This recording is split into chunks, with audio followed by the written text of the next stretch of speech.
Teacher ക്ലാസ്സിൽ വന്നതിന് ശേഷം കുട്ടികളോട് ഇങ്ങനെ പറഞ്ഞു, എല്ലാവരും ഒരു പേപ്പർ എടുക്കുക. അതിന്റെ ഒരു ഭാഗത്ത് നിങ്ങൾ ഭാവിയിൽ എന്തായി തീരാൻ ആഗ്രഹിക്കുന്നു എന്നുള്ള കാര്യം എഴുതി വെക്കുക. മറുഭാഗത്ത് നിങ്ങളുടെ പേരെഴുതുക. അതിനുശേഷം എന്തുകൊണ്ട് നിങ്ങൾ അതായി തീരാൻ ആഗ്രഹിക്കുന്നു എന്നുള്ള കാര്യം വിശദമായിട്ട് എഴുതുക എന്നുള്ളത്. എല്ലാ കുട്ടികളും എഴുതി. ടീച്ചർ ഓരോ പേപ്പറും കയ്യിൽ വാങ്ങിച്ചു കഴിഞ്ഞ ശേഷം വായിച്ചു. ഓരോന്നിലും എഴുതി വെച്ചിരിക്കുന്നു, അധ്യാപികയാവണം, ഡോക്ടറാവണം, എഞ്ചിനീയർ ആവണം, IAS ഓഫീസർ ആവണം, പോലീസുകാരനാവണം, ഇങ്ങനെ ഒരുപാട് താല്പര്യങ്ങൾ. അതിനിടയ്ക്ക് ടീച്ചർ ഒന്ന് പകച്ചുപോയി. ഒരു കുട്ടി എഴുതി വെച്ചിരിക്കുന്നു, എനിക്ക് ഒരു TV ആവണം.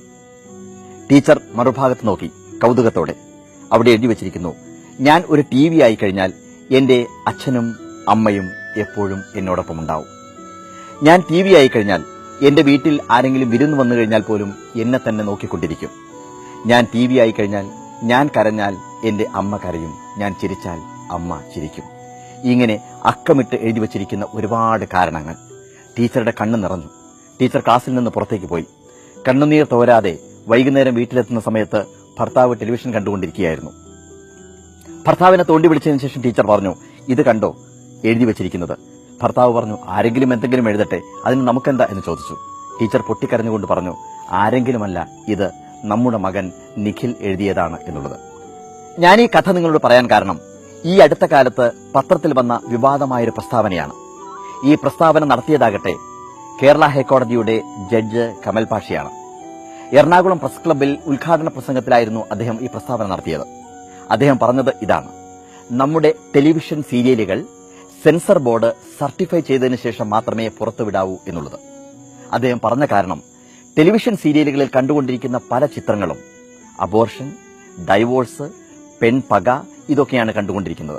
സ്ത്രീകളെ വളരെ വികൃതമായി ചിത്രീകരിക്കുന്ന കാര്യം ആണ് അതിനകത്തുള്ളത്. സ്ത്രീകൾ പക പോക്കുന്നവരാണ് എന്നുള്ളതും സ്ത്രീകൾ ചതിക്കുന്നവരാണ് എന്നുള്ളതും ചിത്രീകരിക്കുന്ന ധാരാളം ചിത്രങ്ങളാണ് കണ്ടുകൊണ്ടിരിക്കുന്നത്. നമ്മുടെ വീട്ടമ്മമാരാവട്ടെ വൈകുന്നേരമായി കഴിഞ്ഞാൽ എപ്പോഴും ടെലിവിഷൻ സീരിയൽ കണ്ടുകൊണ്ടിരിക്കുകയാണ്, ടെലിവിഷന്റെ മുന്നിലാണ്.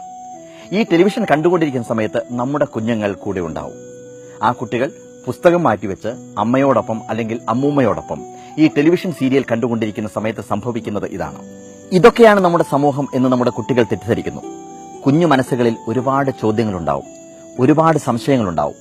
അവരുടെ ചോദ്യങ്ങൾക്കും സംശയങ്ങൾക്കും എല്ലാം അവർ ഉത്തരം കണ്ടെത്തുന്നത് ഈ ടെലിവിഷൻ സീരിയലുകളിൽ നിന്നാണ്. കുഞ്ഞുങ്ങൾ വിചാരിക്കുന്നത് എല്ലാ കുടുംബങ്ങളിലും എപ്പോഴും പ്രശ്നമാണ് എന്നുള്ളതാണ്. പകപോക്കുന്നവരാണ് അമ്മമാർ എന്നവർ തെറ്റിദ്ധരിക്കുന്നു. ഒരുപാട് പ്രശ്നങ്ങൾ നമ്മുടെ കുഞ്ഞുങ്ങളുടെ മനസ്സിൽ വിതയ്ക്കുകയാണ് ഇത്തരം ടെലിവിഷൻ സീരിയലുകൾ ചെയ്യുന്നത്. കുട്ടികളെ കാണിക്കാവുന്ന ധാരാളം ടെലിവിഷൻ പ്രോഗ്രാംസ് ഉണ്ട്. നാഷണൽ ജിയോഗ്രഫി ചാനൽ, അതുപോലെ തന്നെ ഡിസ്കവറി ചാനൽ തുടങ്ങിയതിനകത്ത് വരുന്ന സയൻസ് ആയിട്ട് ബന്ധപ്പെട്ട പ്രോഗ്രാംസ്, ഫിക്ഷൻസ്, ഇതൊക്കെ നമ്മുടെ കുട്ടികളെ നമുക്ക് കാണിക്കാം. അവരുടെ ബുദ്ധിയെ നമുക്ക് വികസിപ്പിക്കാം. ഈ അടുത്ത കാലത്ത് ഫേസ്ബുക്കിന്റെ സ്ഥാപകൻ മാർക്ക് സക്കർബർഗ് മനോഹരമായൊരു ചിത്രം ഫേസ്ബുക്കിലിട്ടു. അത് നമ്മളെ ചിന്തിപ്പിക്കുന്ന, ഉണർത്തുന്ന ഒരു ചിത്രമായിരുന്നു. അദ്ദേഹത്തിന്റെ ഭാര്യ പ്രസവിക്കുന്ന സമയത്ത് തിരക്ക് പിടിച്ച ജോലിക്കിടയിൽ നിന്നും FB ജോലിക്കിടയിൽ നിന്നും അദ്ദേഹം ലീവെടുത്ത് ഏതാനും ദിവസം പ്രായമായ കുഞ്ഞിനെ എടുത്തുകൊണ്ട് ആ കുഞ്ഞിന്റെ മുമ്പിൽ പുസ്തകം വായിക്കുന്ന മനോഹരമായൊരു ചിത്രം. ആ ചിത്രം നമ്മളെ ചിന്തിപ്പിക്കും. നാം നമ്മുടെ കുഞ്ഞുങ്ങളുടെ കൂടെ എത്രമാത്രം സമയം ചെലവഴിക്കുന്നുണ്ട് എന്ന് നമ്മൾ സ്വയം ചോദിക്കും. നാം ചെയ്യേണ്ടത് ഇതുമാത്രമാണ്: വളർന്നുവരുന്ന നമ്മുടെ കുട്ടികളുടെ കൂടെ നാം കൂടുതൽ സമയം ചെലവഴിക്കണം.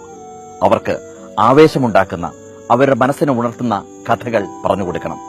അത്ഭുതമുണ്ടാക്കുന്ന കഥകൾ, വിസ്മയം ജനിപ്പിക്കുന്ന കഥകൾ.